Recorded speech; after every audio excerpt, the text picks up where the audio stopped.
We are now just hours away from splashdown as the Artemis II crew races back to Earth. Their Orion capsule is set to hit nearly 25,000 miles an hour as they touch the atmosphere before finally slowing down to just under 20 miles an hour under a series of parachute deployments. The Navy sharing this picture of the dive team that will help recover the crew once they splash down into the Pacific Ocean, about 60 miles west of San Diego, just after 8 o'clock Eastern time. Lori Glaze is the head of NASA's Artemis program, and she joins us now on this historic day. Lori, they're going to be coming in hot, 7 miles a second. And in order to absorb all of that energy, you're going to be using a new technique for a crewed mission. This was originally developed by the Soviets back in the late 1960s, where they come into the atmosphere and like a stone, they kind of skip off a little bit and then they come back in. Why that method this time around?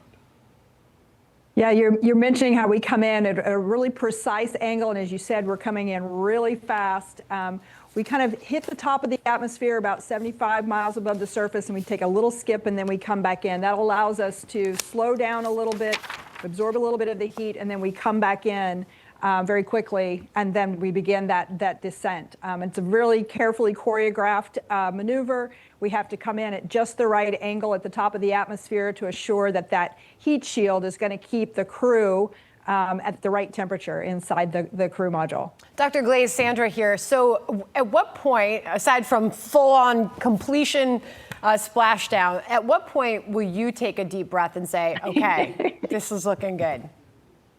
Yeah, I will have to tell you that I probably won't take a big breath and relax until I know that all 4 crew members are safely aboard the USS Mertha and in the medical bay and have, I know that they're being seen by medical professionals, are going to be taken care of, and then I can probably start breathing a little easier.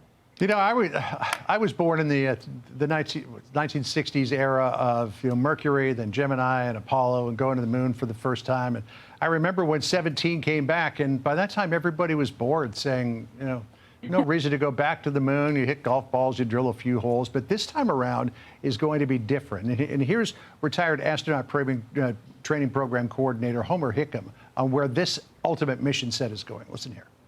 They're going to build an outpost on the moon. And this mission today is the first step in that. A year or so from now, they're going to go into low Earth orbit with the Orion capsule. Then the next flight after that, we're going to land on the moon, but not this time just footprints and flags. We're going to go up there, and we intend to stay. From the beginning of time, I think humans have been hardwired for exploration and migration, going back to the ancient Polynesians, the Egyptians, the Phoenicians, the Greeks. And there's not much to explore here on planet Earth that's left, maybe some deep sea stuff. So, the need is to push out and establish new habitats on worlds far away.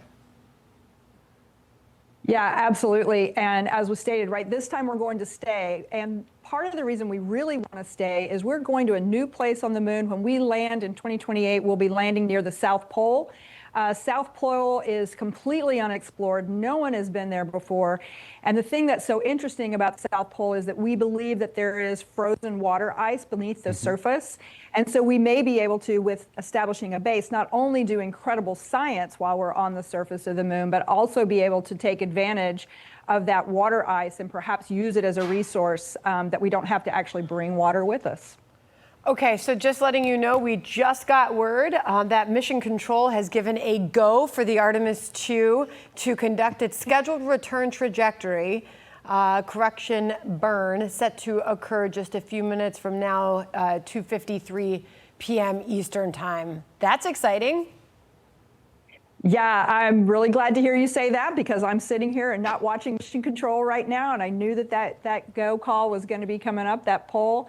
This is our last correction maneuver, the last maneuver we're going to make to put us on that very, very precise trajectory to hit the right angle at the top of the atmosphere so that we come in, our parachutes are going to deploy and allow us to land in the Pacific Ocean, splash down at a precise location where our ships will be there, close by, ready to come recover the crew. Well, we'll be holding our breath and praying all at the same time. You got to be able to do that. Lori, thanks so much for joining us. Really appreciate it. And the best of luck to the crew and everybody there at NASA. Thank you. Hey, Sean Hannity here. Hey, click here to subscribe to Fox News YouTube page and catch our hottest interviews and most compelling analysis. You will not get it anywhere else.